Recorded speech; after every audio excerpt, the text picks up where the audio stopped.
Teror sekarung ular kobra di rumah Wahidin jelang kunjungan Anies. Sekarung berisi ular kobra dilempar ke kediaman ex-Gubernur Banten, Wahidin Halim di Tangerang, Rabu 25 Januari dini hari.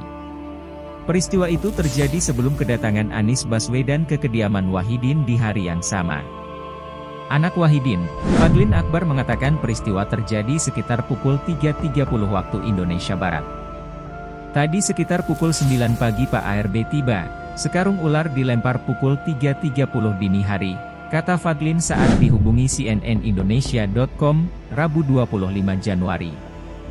Ia menyampaikan karung berisi ular itu dilempar dalam keadaan tidak terikat. Namun ular tak sempat keluar dari karung. Ular itu pun langsung diamankan. Alhamdulillah walaupun karung berisi ular yang dilempar dalam keadaan terbuka, tidak terikat, tetapi posisi lubang karung terlipat ke bawah, jadi ular-ular tersebut tidak sempat keluar, kata dia. Sejauh ini pihak keluarga belum berencana untuk melaporkan peristiwa itu ke pihak kepolisian. Fadlin justru menduga aksi melempar ular itu berhubungan dengan silaturahmi Anies ke kediaman Wahidin. Ini ada orang yang syirik saja atau sentimen negatif terhadap acara silaturahmi ini, kata Fadlin. Kapolres Metro Tangerang Kota Kombes Zain Dwi Nugroho mengatakan tim langsung mengecek ke lokasi usai menerima informasi soal aksi pelemparan ular kobra tersebut. Kami masih cek dan dalami info tersebut dan sampai saat ini kami belum terima laporan, ujar Zain. Ketua Relawan Bala Anies, Sismono Laude, menilai teror sekarung ular kobra yang dilemparkan ke rumah ex-Gubernur Banten Wahidin Halim, yang rencananya bakal dikunjungi Anies Baswedan pada Rabu mendatang, merupakan bentuk teror politik yang luar biasa jahat. Pasalnya, kobra diketahui memiliki bisa yang sangat mematikan. Jadi, ini pesan simbolik sebagai teror yang luar biasa jahatnya, luar biasa mengerikan, kata Laude saat dihubungi Warta Ekonomi, Rabu, 25 Januari 2023. Meski begitu, menurut dia, menggunakan ular kobra sebagai pancingan teror juga terkesan menunjukkan Anies memang memiliki kekuatan yang luar biasa. Kobra itu kan salah satu simbol ular dengan kekuatan yang luar biasa.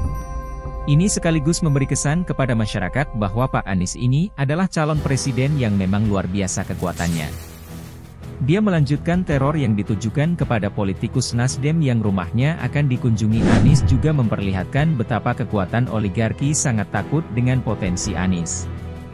Kalau memang Anies tidak unggul di survei, harusnya nggak perlu takutkan. Harusnya yang dikeroyok itu yang dianggap nomor satu. Tapi, kenyataannya, kan gak juga, pungkasnya.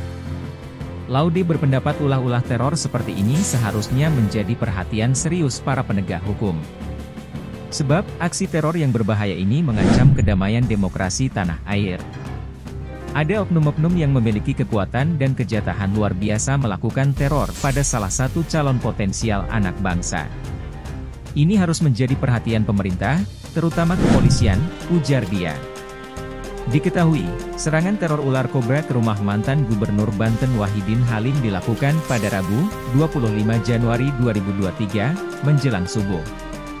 Menurut penjaga rumah Wahidin, Robi, karung dilemparkan ke area rumah dalam keadaan terbuka.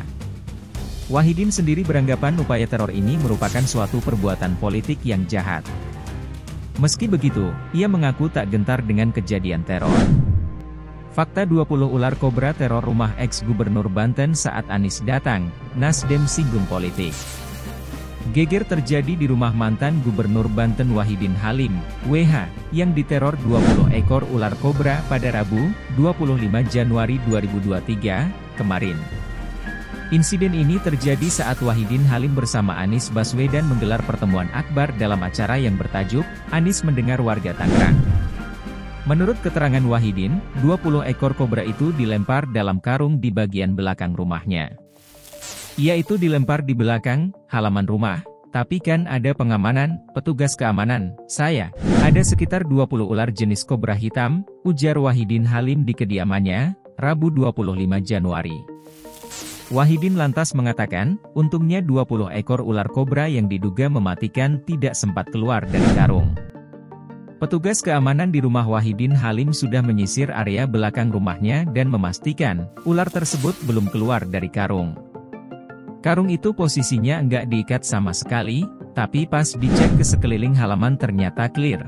Dipastikan ular itu enggak ada yang sempat keluar dari karung, jelas Wahidin dilansir dari Tribun News. Wahidin juga menjelaskan, di halaman belakang rumahnya itu tidak ada CCTV, sehingga wajah orang yang melemparkan sekarung ular kobra itu tidak diketahui. Akan tetapi, mereka mendapatkan CCTV yang berada di halaman rumah tetangga. Kamera CCTV itu kebetulan menghadap ke arah belakang rumah Wahidin. Kejadian dini hari, ditemukan penjaga rumah. Wahidin lantas menjelaskan soal teror ular kobra itu terjadi pukul 3.30 WIB Rabu dini hari kemarin. Jadi subuh tadi orang yang bekerja di rumah saya dengar suara, bruk, kencang di halaman belakang, pas dilihat ternyata ada karung berisi ular kobra, kata dia. Bukti rekaman CCTV, pelaku 2 orang. Dari rekaman CCTV itu, terlihat ada 2 orang berboncengan yang membawa karung dan melemparkannya ke halaman belakang rumah Wahidin. 2 orang itu disebut berbaju putih. Adapun polisi pun sudah mendatangi rumah Wahidin. Meski demikian, Wahidin enggan melaporkan secara resmi kejadian ini. Ya tadi udah ada polisi yang datang tapi kita enggak lanjut laporin cuma kita kasih tahu aja, emang begitu politik, atau yang lain pasti ada aja orang yang jahat, jelas Wahidin. Tapi saya alhamdulillah aja, ada yang menakuti tapi saya tidak takut, ujar politisi Partai Nasdem itu. Diduga terkait politik. Fadlin Akbar sebagai koordinator wilayah pemenangan Partai Nasdem Kota Tangerang mencurigai teror ini berkaitan dengan aktivitas politik. Sebab, teror ular kobra itu dilancarkan saat Anies selaku calon presiden dari Partai Nasdem bertamu ke rumah Wahidin. Entah siapa yang melempar, kami tidak menanggapinya, ya biasa aja sih mungkin kalau dunia politik pasti banyak yang syirik ada yang gak suka wajar, ujar Fadlin yang juga putra dari Wahidin Halim.